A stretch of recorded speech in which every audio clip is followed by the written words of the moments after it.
about Anjem Choudary, the hate preacher, who has finally been jailed for life. Incredibly, after I mean, this guy is incorrigible. I mean, he was jailed for supporting the Islamic State and trying to recruit followers who would support the Islamic State in the Middle East. Went to jail for that, and we let him out not so long ago in 2021. And ever since then, after a 5.5-year prison sentence, he's been back at it and raising hate, causing problems, insurrection against the infidel, etc., etc. I mean, now he's been jailed for life. They say he won't get out until he's 85, but I wonder why we let him out in the first place. Let's talk to the executive director of the Henry Jackson Society, Dr. Alan Mendoza. Hello, Alan. Hello, Kev. Well, first of all, I mean, I know, in a civilized society, you can't really put people into prison and throw away the key, but we might have thought about it with Anjem Choudary. So we let him out, was it 2021, after serving 5.5 years in jail, and he went straight back to it.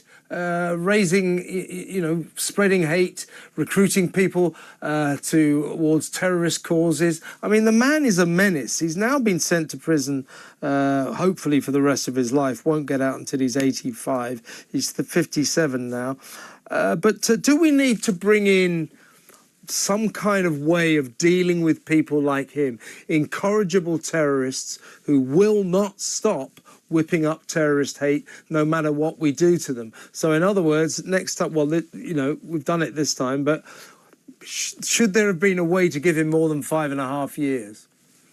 Yeah, I mean, absolutely. I think the point is, Kev, that if you're jailed for a crime, you come out at the end of the sentence. But in the case of somebody like this, who has a decades-long rap sheet, as it were, for extremism, for radicalization, for causing the deaths of others through the words they have spoken to inspire others to kill, yeah, you kind of think there has to be a better way than saying, well, you supported ISIS, and therefore we're going to put you away for 5.5 years. It would seem to suggest that in the toughest cases, people like Choudary, who are never going to be de-radicalized, there needs to be a different focus. And if you're not going to put that as jail time, well, frankly, you need to put it on other matters. I think it's interesting, for example, that he had an internet ban until 2021, yet the moment he didn't, he apparently did not actually break that. After that, the minute it was over, off he went and started his ways again. So it probably suggests there are ways of handling this, but people like that should really be locked away for a very long time. And now, of course, he has been, and that's the positive from the story. Yeah, and I mean, there's a naivety. I mean, I'm sure he didn't break his internet ban, but call me cynical, but I bet there were ways he had access to the internet, if you know what I mean. It's kind of naive to say, oh, well, we've dealt with him because we've banned him from using the internet. If you believe that, you'll believe anything. Well, I think the interesting part of it was how the sting operation worked out. It was it was an incredible operation if you read the details. They really tracked him online. When he was giving class, I recall there was one moment when he was, preaching to 5 people, of whom 2 were undercover cops of various kinds. So it's interesting that, he was able to hang himself in this regard. And the point was that he was never going to be able to resist it. Here was somebody who had spent their lifetime in the limelight, as far as they were concerned, reveling in the idea that he was the lead radicalized, the lead hate preacher in the UK. He was always going to come back to that. And from that perspective, you have to be realistic and go, someone like that is going to be a menace to the public. Then they haven't reformed. Prison won't serve its purpose for 5.5 years. We've got to do more to make sure that he doesn't radicalize others. And one way of doing it, of course, is to track him afterwards. But that's not particularly helpful if you can, again, during that period, if he's able to radicalize others to be terrorists. It's not a very satisfactory conclusion. A few months back, when I was doing Crosstalk with Alex Phillips, I remember that Talk TV We did an exclusive investigation, and I think it was something like 7 mosques around the country. We found people who you could definitely classify as hate preachers, you know, preaching insurrection against the British infidel, etc., etc., etc., to these packed houses. All the coppers, the local police forces say, oh, we'll definitely have a look into it. Never really heard much about it again. But the question, Alan, is generally speaking, are we tough enough on hate preachers? Are we allowing them basically to operate in our midst? Because it looks to me as if we are.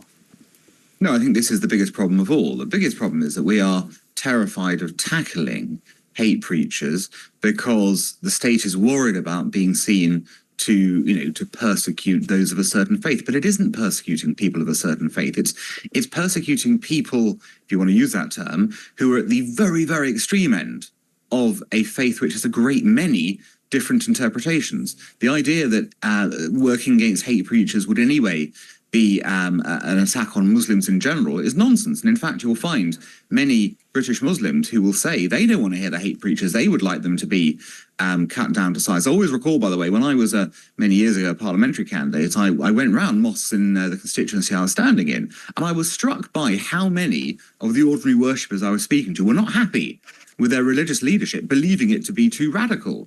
But they felt they couldn't do anything about it because the authorities wouldn't intervene, and they had very little power, they felt, to actually affect change within their own place of worship. So I know that's an anecdotal point, but the reality is I think cracking down on extremists would be popular within the British Muslim community as much as without. Exactly right, Alan. And I think it's very important to stress that the vast, vast, vast majority of Muslims are like anyone else. They're just hard-working people trying to keep a roof over their heads, feed their kids, maybe go on vacation a couple of times a year, the same as anyone else. But there is an extremist element to our Muslim community, and you know what I'm talking about. And really, I guess the question I want to ask you is, are the authorities too afraid of accusations of Islamophobia? I'm talking about particularly the police, some elements of the media as well. For example, when there was that awful incident at Manchester Airport 1 week ago, the following night, an angry mob descended on Rochdale police station shouting racism and all that. The police didn't mention that angry mob was Muslim. It was exclusively Muslim. I read one of the newspaper's reports the next day, and it described the mob variously as an angry mob, campaigners, Manchester against racism, and when you got to the 11th paragraph, it sort of gingerly mentioned, some of them were wearing balaclavas and with a megaphone shouting Allahu Akbar. They were Muslims, and yet there's a fear to actually point that out. And I think that's a problem. If we don't confront the reality of this small group of extremists who want to cause trouble, this trouble will continue.